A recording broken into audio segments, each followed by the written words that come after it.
Texto na tela, Mateus 24, versículo 19, diz o seguinte: ai das que estiverem grávidas e das que amamentarem naqueles dias. Bom, nós temos um versículo aqui muito interessante. Dois grupos de mulheres aqui, as grávidas que estão carregando um bebê no seu ventre e aquelas que tiveram já um bebê e ele está pequenininho, sendo amamentado ainda pela mãe.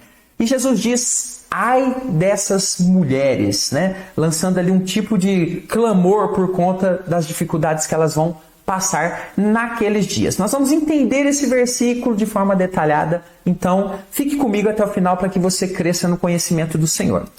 Queridos, em Mateus 24, Jesus está respondendo a uma pergunta difícil dos seus discípulos, mas nós observamos que a resposta de Jesus também tem um grande grau de dificuldade e ela precisa de análises de contextos para entendermos bem o que Jesus está querendo dizer aqui nessa palavra. Então, eu preciso que você fique até o final para uma compreensão mais detalhada desse tema.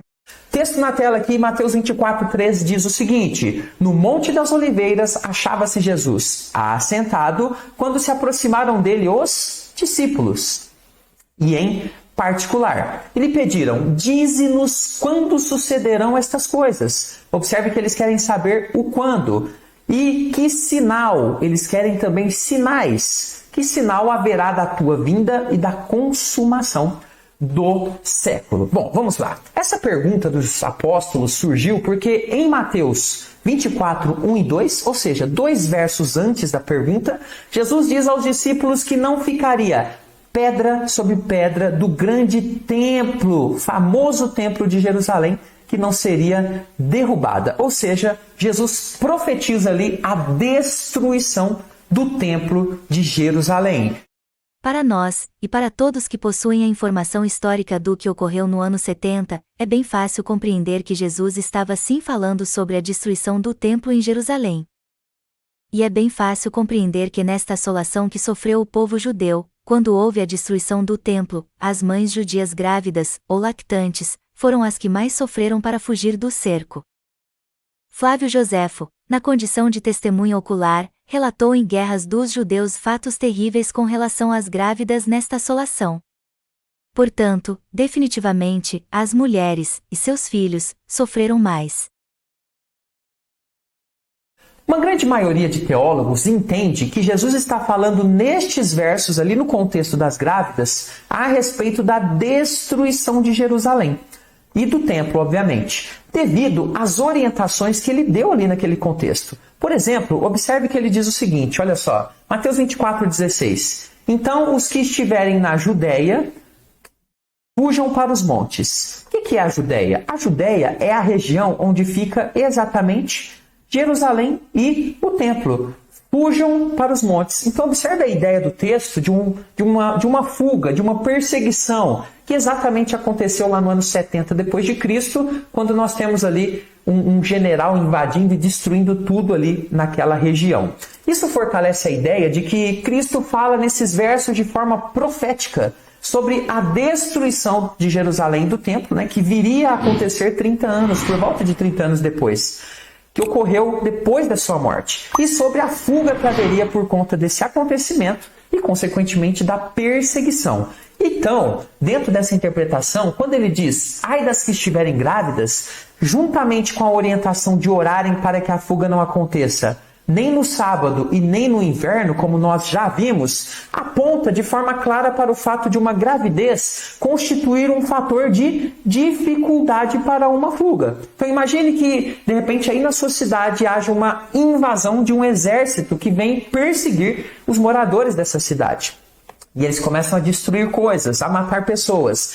Imagine para as mulheres grávidas empreender uma fuga num momento como esse. É, de fato, um fator de dificuldade. Da mesma forma, quando o texto diz a respeito do inverno e do sábado, nós temos que lembrar que o inverno constitui um momento difícil nessas regiões onde fica muito frio no inverno, principalmente as noites muito geladas, em algumas regiões até mais afastadas, desérticas. Era um fator de dificuldade. E o sábado, sabemos, os judeus guardam o sábado, eles não trabalhavam nesse dia. Então seria um dia que, se acontecesse no sábado, pegaria muita gente desprevenida. Então seriam fatores que trariam ainda maior dor e dificuldade diante dessa destruição que ocorreria em Jerusalém e a destruição do templo. Quem passaria por esse grave momento da história, de fato, eles teriam dias difíceis. E a gravidez, a amamentação e também a questão do inverno e do sábado constituíam fatores de maior dificuldade. Porém, nós temos uma outra visão também, que eu vou apresentar a partir de agora. Alguns, porém, pensam que essas citações específicas que Jesus faz também se aplicam ao quê? Ao final dos tempos. E que o uso da citação à Judéia, ao inverno, ao sábado, a mulheres grávidas e que amamentam, constituiria então uma maneira de falar, um tipo de figura de Jesus que indica ali um maior entendimento das pessoas que estão lendo a primeira vez, os seus ouvintes, que eles entenderiam bem essas figuras, que seria um tipo de linguagem figurada para Jesus falar, olha, a coisa vai ser muito difícil naqueles dias da minha segunda vinda. Então, inverno, sábado, mulher grávida, amamentam, seriam então figuras para que Jesus falasse das dificuldades que estariam envolvidas no final dos tempos, no tempo da sua segunda vinda. Vamos agora nos aprofundar compreendendo que tivemos, sim, um cumprimento desta profecia no ano 70. Ocasião da destruição do templo, bem como da assolação aos judeus, em especial das mulheres grávidas, ou lactantes, como até relatou Flávio Joséfo em Guerras dos Judeus. Contudo, a bem da verdade, Jerusalém sofrerá ainda outra assolação. Para Jerusalém, a grande tribulação será semelhante como a que ocorreu no ano 70. Esta profecia está em Daniel capítulo 9, versículo 27, e corresponde à última metade da última semana. Assim será a grande tribulação para Israel. Com a vindoura grande tribulação para Israel já definida em Daniel capítulo 9, versículo 27. Em que tivemos até um cumprimento parcial no ano 70. Precisamos agora compreender que, paralelamente, teremos também a grande tribulação no âmbito mundial, ainda que não necessariamente semelhante à de Israel. A duração da grande tribulação tanto para Israel, como para o mundo, será de 3 anos e meio.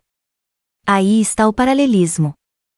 Para Israel, os 3 anos e meio, estão em Daniel capítulo 9, versículo 27, quando se refere à última metade, da última semana. Para o resto do mundo, os 3 anos e meio, estão em Apocalipse capítulo 13, versículo 5, codificados em 42 meses. E no que se refere às grávidas e lactantes, na grande tribulação mundial, vale logo lembrar que o termo mulher é, via de regra, uma referência para a igreja, como é ensinado em Efésios capítulo 5. Versículo 32. Portanto, neste sentido, as grávidas e lactantes, de Mateus capítulo 24, versículo 19, são referências às igrejas em determinada condição. E neste sentido, quando é dito em Mateus capítulo 24, versículo 19, que serão dias terríveis para as mulheres grávidas e para as que estiverem amamentando, significa que a vindoura grande tribulação será assoladora para congregações despreparadas, ou seja, serão dias terríveis para essas igrejas, para essas mulheres. Dias terríveis para as igrejas que não procurarem amadurecer os seus membros. Os seus filhos. Membros que são tratados permanentemente como bebês. Alguns recebem apenas o leite, e outros nem isto, estão como se estivessem no ventre da mãe.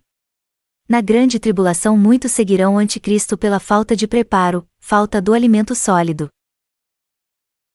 Depois de tanto tempo, vocês já deviam ser mestres, mas ainda precisam de alguém que lhes ensine as primeiras lições dos ensinamentos de Deus. Em vez de alimento sólido, vocês ainda precisam de leite. E quem precisa de leite ainda é criança e não tem nenhuma experiência para saber o que está certo ou errado. Porém a comida dos adultos é sólida, pois eles pela prática sabem a diferença entre o que é bom e o que é mal. Hebreus capítulo 5, versículos de 12 a 14.